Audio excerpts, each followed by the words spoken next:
You never quite know when things are going to go wrong out on the water, just like the owner of this 33-foot Chris Craft roamer found out several weeks back, when back on October 13th he wound up having an incident leaving the vessel beached in Milwaukee, Wisconsin. Tough part is, to my knowledge, the vessel's still there. Hopefully he can get it going soon, just like some of the things we'll see in this week's episode of Boating News of the Week. Our first story to make the boating news this week is going to take us over to Indonesia, where this was the scene just a few days ago.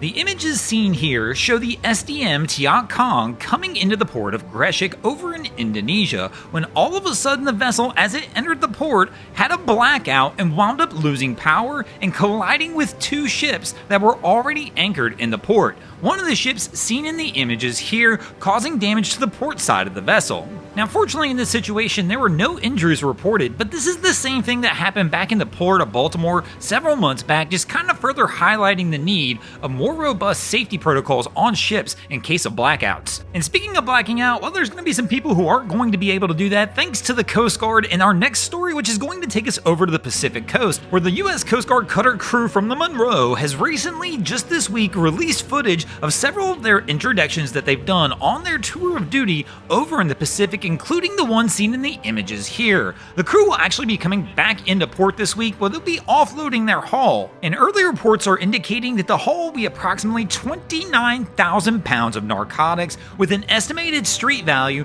of over $335 million. The offload is the result of 9 separate interdictions, all involving the US Coast Guard cutter Monroe, Vigorous, Hamilton, and the USS St. Louis, with the incidents occurring off the coast of Mexico, Central, and South America, all within the past 60 days. Quite the haul, and a lot of work done by this crew over the last 2 months. Now, this wasn't the only crew staying busy, because in the past week, over in Spain, the Spanish National Police also wound up intercepting a fishing vessel carrying a large consignment of narcotics as seen in the images here. The vessel was captured approximately 500 nautical miles northwest of the Canary Islands. Spanish forces worked in cooperation with the US DEA in order to help identify and find the vessel and collaborate with the boarding of the boat and actually seizing the vessel. Upon boarding the vessel, 100 bales of narcotics with about 40 kilos in each bale were found, with a total rough estimate of $120 million worth of street value. Now, at the time of the interdiction, there were approximately 15 crew members on board the vessel. All 15 crew members have been detained for questioning. The police believe that the Panamanian flagged vessel was heading to the coast of Galicia to try and offload its cargo. Now, as mentioned, the fishing vessel was flagged in Panama, which isn't all that uncommon, as Panama is one of the largest flagging states in the world. So Spanish authorities have reached out to the Panamanian government to alert them of the situation,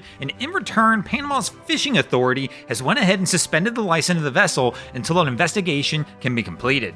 Our next story to make the boating news this week is going to take us up to the coast of Alaska, where this was the scene just this past week when a US Coast Guard MH-60 Jayhawk helicopter crew wound up rescuing 3 fishermen off the coast of Kayak Island. The 3 fishermen were on board the fishing vessel the Sioux when all of a sudden an electrical fire broke out, causing the vessel to lose power. The captain quickly deployed the anchor, but unfortunately the crew was unsuccessful in getting the anchor to set, and the vessel kept drifting toward land, eventually prompting the captain to go ahead and make an emergency call to the US Coast Guard and the US Arctic Command Center, prompting the launch of a US Coast Guard rescue helicopter with a rescue swimmer on board to the scene to attempt to rescue the 3 crew members from the disabled vessel. Fortunately, they arrived and they were able to pull all 3 crew members safely without injury from the water. After the rescue of the crew, the fishing vessel the Sioux continued to drift, but eventually caught anchor just east of Kayak Island, and the owner is making arrangements to salvage the vessel.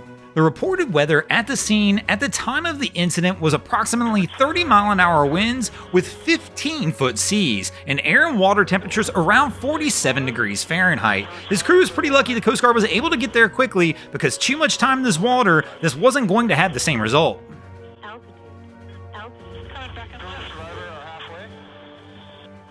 But thanks for watching, crew. I hope you enjoyed this week's episode of Boating News of the Week. If you ever see anything crazy happening out on your waterways, be sure to hit us up on Facebook or Instagram and let us know, and you might see your stories over here. And if you guys haven't already, go ahead and drop an anchor on the subscribe button here.